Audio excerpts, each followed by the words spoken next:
Well, good morning, YouTube. It's been a little bit since I've updated this account.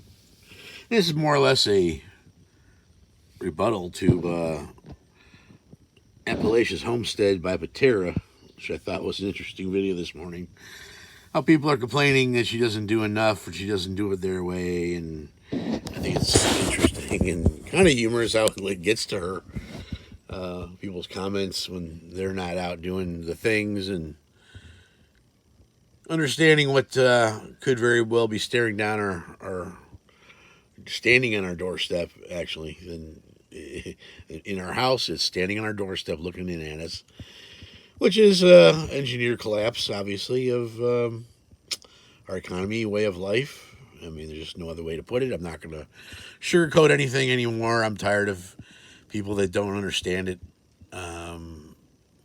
don't get what's going on, and it's staring at them, right in the face with all the issues. Well, there's never been this many issues at one time. To me, this is all orchestrated for our consumption,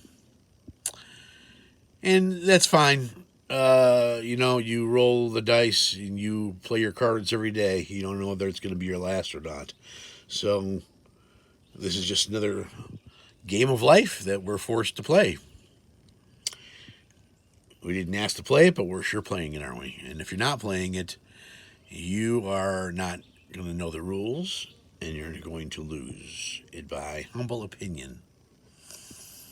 So Patara's talking today about all the things she's got to do. I agree. There's just, what am I going to do? Was her question. What are you going to do? Well, I'll tell you what. I'm diving in head first, in maybe the shallow end. I don't know. Who cares at this point? Because it couldn't be any worse. I'm living out in the middle of nowhere. No electricity, no Wi-Fi, no phone except for the cell phone signal, which I barely get after having two carriers in my possession, which barely neither one of them work. iPad works better than the others, but for some reason, two major players don't have signal out here. Unfortunately, where she's at, Patara, she's getting 107 degrees and no rain. But I am getting inundated with rain. I can't get anything done. This is what I've resorted to, having to tarp off my work location so I don't get soaked every 15 minutes because it's raining every day, about every 15 minutes. Every time I try to do something outside, it's I'm getting drenched, and it's just not conducive. I've got weed eating to do. I've got wood to split. I've got paneling to put up.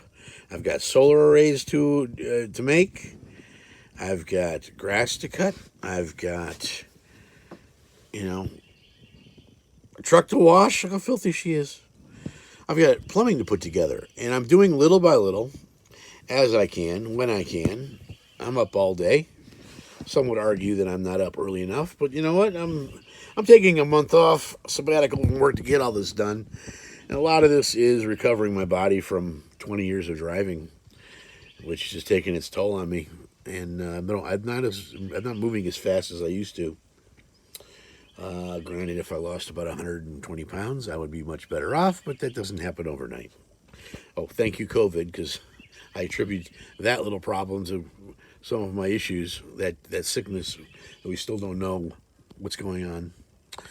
So anyway,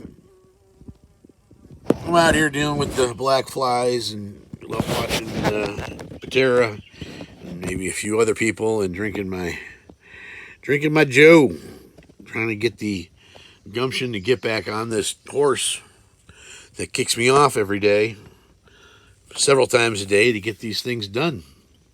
End of the month, I'm going back to work, put myself in a good location, or myself in a good spot where I can come home and I don't have to do the major things. I'm going to do the little things. And hold there. I'll show you what the progress is in the kitchen.